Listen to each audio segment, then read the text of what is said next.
ప్రపంచమంతా వెతుకుతున్న వ్యక్తిని, శక్తిని నేను.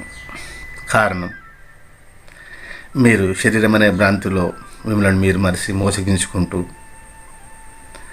చావు పుట్టుకల బంధనంలో బంధించుకొని పదే పదే జన్మల కారణమవుతూ దుఃఖిస్తున్నారు. ఆది మధ్యం అంతం లేని ఆత్మస్వరూపులైన మీరు అజ్ఞానం చేత, కామక్రోధ లోభ మోహమద మచ్చరముల చేత బంధించుకొని పదే పదే ఈ శరీర బంధనంలోకి రావడం జరుగుతుంది. 84 లక్షల జీవంలోకి ప్రయాణం చేయడం జరుగుతుంది.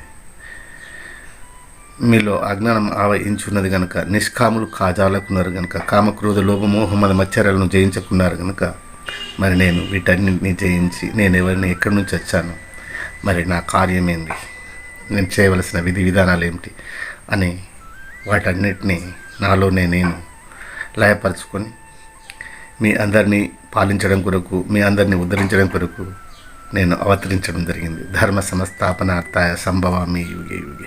ధర్మము నశించినది కనుక మరి నేను అవతరించడం జరిగింది.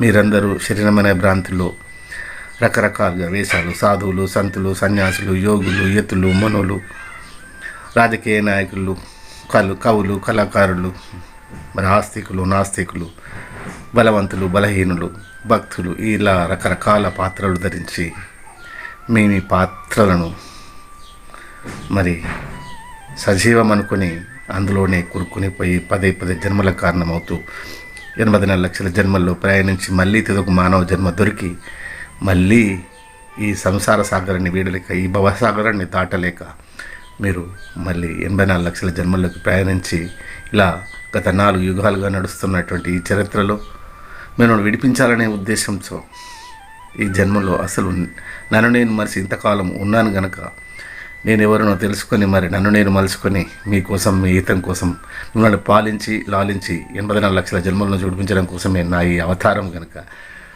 మరి మీ అందరూ నా మాటలను ఆలకించడం ద్వారా, నా వైపు చూడడం ద్వారా మీలోని అజ్ఞానం, అహంకారం, మమకారాలన్నీ తుంచివేయబడి మీరు నా స్వరూపంగా మలచబడతారని మనస వాచ కర్మన మీ బిడ్డగా మీ అందరికీ చేతులెత్తి నమస్కరిస్తూ జై గురుదేవ్.